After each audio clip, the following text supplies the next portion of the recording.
Lelaki secara tidak sengaja mengambil sapu tangan yang berlumuran dadah, tutup mulut dan hidung. Apabila saya bertindak balas, saya mempunyai firasat bahawa sesuatu yang buruk akan berlaku. Jadi saya tidak peduli dengan penculikan itu. Wanita itu segera melarikan diri dari tempat kejadian, cepat menyorok dalam tandas, kemudian bilas berterusan dengan air bersih. Ini akan mencairkan ubat dalam rongga hidung. Tunggu sehingga semuanya selesai. Saya berkira-kira untuk minum secawan kopi untuk menenangkan rasa terkejut saya. Saya dapati seorang wanita cantik membeli kopi tanpa sebarang perubahan. Segera biarkan lelaki itu melihat peluang itu semula. Jadi saya sengaja bercakap kosong dengan pihak lain. Lubang kunci yang secara tidak sengaja terdedah ketika ini dapatkan perhatian Jill. Dia meluahkan bahawa dia juga ingin memberi model yang sama sebagai hadiah kepada teman lelakinya. Lelaki itu tiba-tiba mendapat idea, mendakwa ada banyak lagi di dalam keretanya. Anda boleh memberikan satu kepada pihak lain. Jill pada mulanya agak berhati-hati. Namun, apabila saya melihat gambar keluarga lelaki itu di dalam kereta, kerisauannya hilang serta-merta. Jadi saya masuk ke dalam kereta dengan tegas. Tetapi detik seterusnya,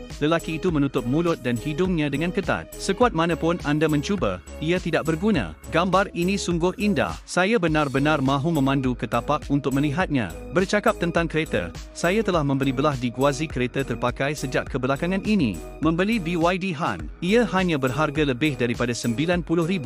Harga kereta baru jatuh dengan cepat sekarang. Ia sangat menjimatkan kos untuk membeli barang terpakai di guazi. Akan ada berpuluh bilion subsidi untuk benih tembikai pada akhir tahun ini. Anda boleh membeli Mercedes-Benz, BMW dan BYD Guazi dengan lebih daripada RM50,000. Setiap kereta telah menjalani pemeriksaan profesional rasmi. Boleh buka 3 hari. Jika anda mempunyai kereta lama, anda boleh meletakkannya untuk dilelong. Hanya biji tembikai pada kereta terpakai. Ia tidak mengambil masa yang lama untuk ubat itu berkesan. Peng San, lelaki itu asalnya seorang guru kimia yang cemerlang. Dia juga seorang sosiopat. Biasa dikenali sebagai penyelewengan. Dan buat pertama kali dia mendapati bahawa dia berbeza. Semasa saya masih di sekolah menengah, saya sedang membaca buku di ambang tingkap ketika itu. Satu dorongan yang kuat tiba-tiba datang kepada saya. Tanpa amaran dia memanjat keluar dari pagar. Kemudian melompat turun dari tingkat 4.